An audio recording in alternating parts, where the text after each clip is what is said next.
Bonjour à toutes et à tous, bienvenue au journal. Les ministres ivoiriens et burkinabés des transports se concertent à Ouagadougou pour donner un coup d'accélérateur entre les deux pays en se penchant notamment sur la réhabilitation du chemin de fer Abidjan-Kaya. Visite du ministre ivoirien des Transports Amadou Koné au Burkina. Une occasion pour les deux pays d'évoquer la réhabilitation du chemin de fer Abidjan-Kaya et la situation des transports aériens et terrestres. La rencontre entre les délégations burkinabées et ivoiriennes a pour objectif de donner un coup d'accélérateur au secteur des transports entre les deux pays. Reportage Paul-David Bambara Oumoussissé. Le Burkina Faso et la Côte d'Ivoire se parlent. Et le sujet d'échange, comment promouvoir le secteur du transport entre les deux pays voisins. Une rencontre entre les deux ministres en charge de la question, avec pour objectif la mise en synergie de leurs actions. Il s'agit du premier groupe qui va travailler sur ce qui est ferroviaire. Ensuite, il y aura un autre groupe qui va travailler sur l'aérien. Donc, tout ce qui est coopération aéronautique entre les deux pays. Et enfin, le troisième groupe sur les corridors, donc tout ce qui est transport du port d'Abidjan ou de San Pedro jusqu'au Burkina. Des réformes ont déjà été engagées par les deux pays pour le développement du secteur des transports. Et à cette rencontre, les attentes sont nombreuses. Donc les attentes sont simples. Il s'agit de faire en sorte qu'il y ait donc une circulation entre donc la Côte d'Ivoire, notamment Abidjan, Ouagadougou, beaucoup plus fluide. Donc nous allons examiner donc ensemble toutes les décisions qui peuvent être prises pour que cela se fasse, au-delà même des directives et des règlements communautaires qui existent. La deuxième chose, il y a cet important projet ferroviaire dont M. le ministre a parlé tout à l'heure, et il nous faut prendre des décisions. La réhabilitation du chemin de fer Abidjan-Kaya permettra à terme une exploitation du chemin de fer dans des conditions optimales de sécurité et de confort pour le transport des voyageurs et de marchandises. Une réhabilitation qui sera à la charge du groupe Bolloré et va coûter 262 milliards de francs CFA. Clôture de la rencontre sur la maîtrise du partenariat public et privé, elle a permis de renforcer les capacités des acteurs du PPP au Burkina. Pendant 48 heures, ils ont passé en revue les 94 projets inscrits dans le plan national de développement économique et social, PNDS, projets qui pourront être réalisés grâce au partenariat public-privé. Reportage Gira Sommet, Bouma Ernest Nebier.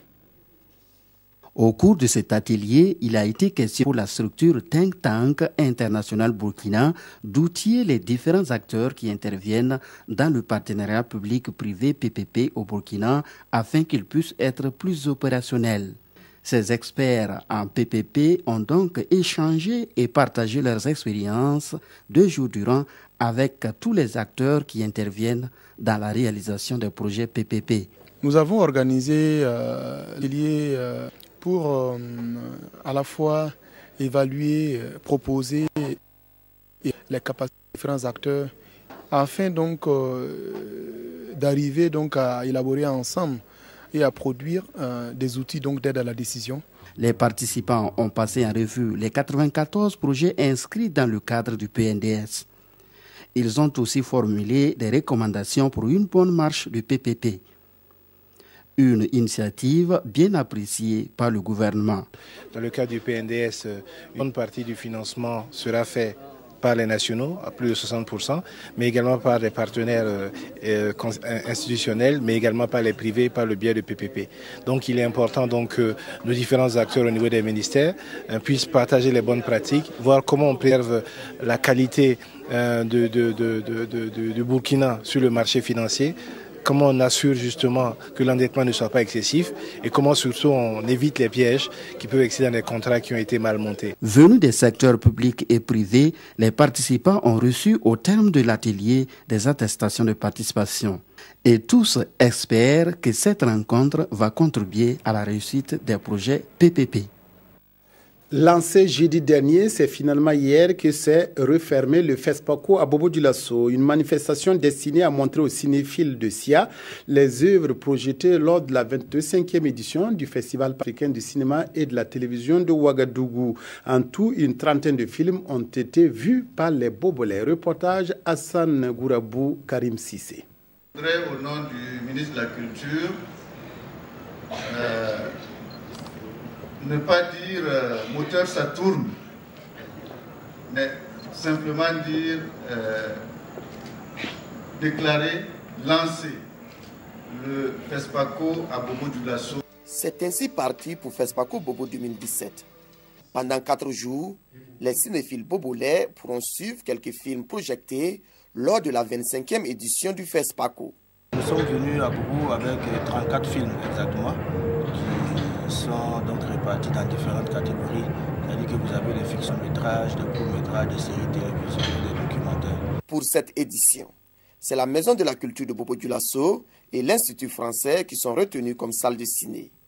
Les organisateurs invitent donc le public bobolais à prendre d'assaut les productions afin de pouvoir non seulement suivre les films sélectionnés, mais aussi encourager les cinéastes et acteurs qui ont effectué le déplacement de la ville de Sia.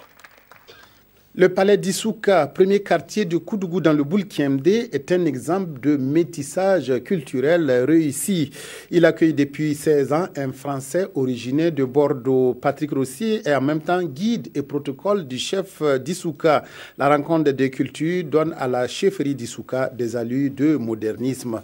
Pawadrogo, Jean Zongo, Sanoua, Christine Koulibaly. Palais d'Issouka.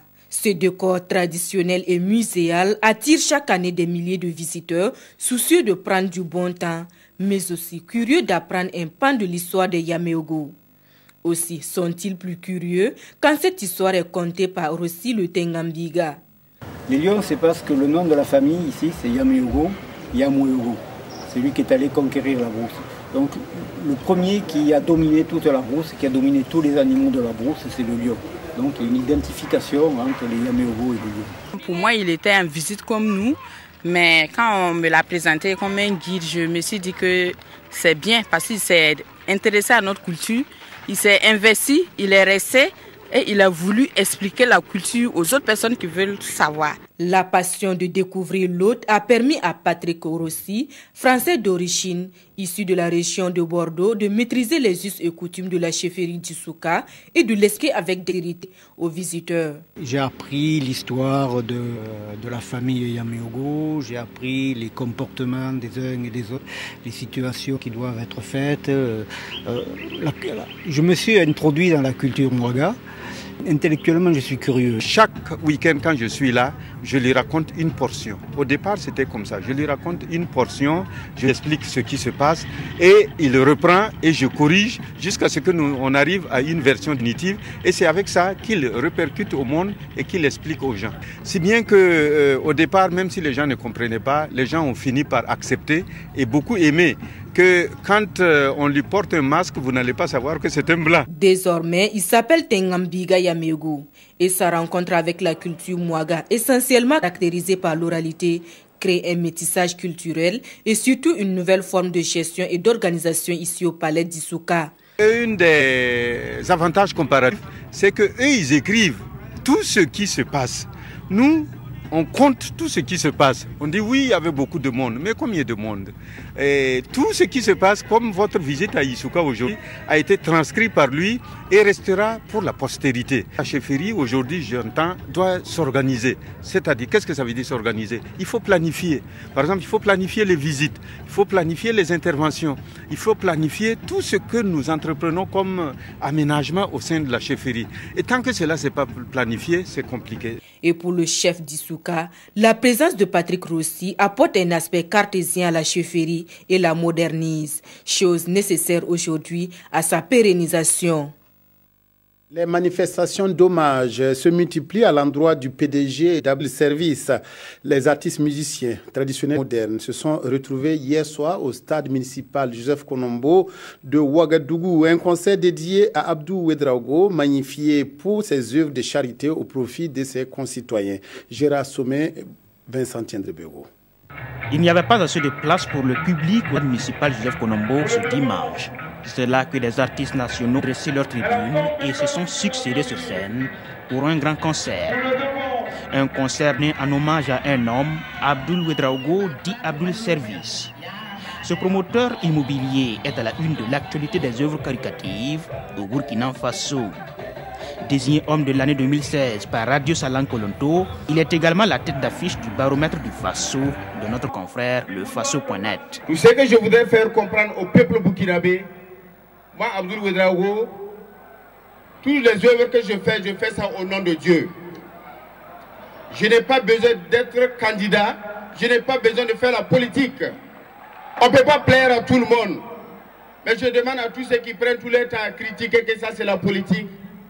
Même s'ils n'ont pas pitié de moi, ils n'ont qu'à avoir pitié de ceux que je donne des coups de main. L'événement a eu le soutien du ministre de la Culture qui a assisté au concert. Tahirou Bari qui dit venir soutenir la richesse d'un cœur. Nous sommes venus soutenir Abdoul Service, non pas parce qu'il est riche, mais parce qu'il a un cœur riche. Nous sommes venus rendre hommage à Abdoul Service parce qu'il s'est agrandi en décidant de se mettre au service d'une grande cause. Cette cérémonie a été organisée par les artistes pour lui démontrer qu'ils sont avec lui, qu'ils le soutiennent, qu'il mérite ce que Radio Salan Kolonto a fait. Et le public en a eu pour son compte avec la prestation de plusieurs artistes comme Des Altino, le Prince National, ou le désormais Naba de Adam Tienga, Flobi. Un spectacle gracieusement offert. Et pour terminer cette édition, la revue de presse des quotidiens signée Vincent Tiendrebego. Le dernier congrès du MPP dans la presse, ça est Salifou Diallo, pleinement président du parti, secondé par Simon Compaoré. Et le pays se demande si ces deux fortes personnalités au tempérament explosif pourront tenir au mieux le gouvernail. Parmi les grands défis qui les attendent, selon le journal, il y a la cohésion au sein du parti du Soleil Levant. Car l'indiscipline de certains militants constitue la principale menace qui guette le MPP. Et le pays en veut pour preuve l'issue des élections municipales où certains ont fait fi des consignes du parti.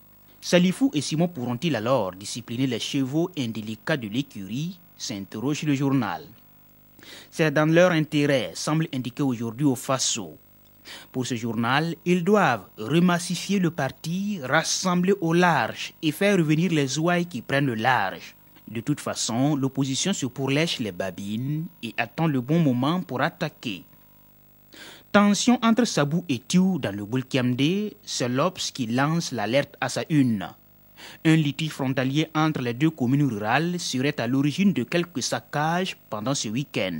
Le calme est retrouvé, mais pas la solution définitive. Plus un seul jour sans parler du cas du Nord dans la presse, constate l'éditorial de Sidoya. Et si les médias étaient la solution? On ne demande pas aux forces de défense et de sécurité de dévoiler leur stratégie ou de médiatiser leur position dans le Sahel, mais savoir faire usage des médias pour expliquer les actions en cours est nécessaire, écrit l'éditorialiste. Après l'attaque du 15 janvier, plus aucune nouvelle sur cette affaire, contrairement aux autorités ivoiriennes qui informent le peuple de l'évolution du cas de Grand Bassam. Les Burkinabés ont besoin d'être rassurés, affirme le journal. Fin de cette édition. Merci de votre aimable attention à la RTV. Excellent après-midi.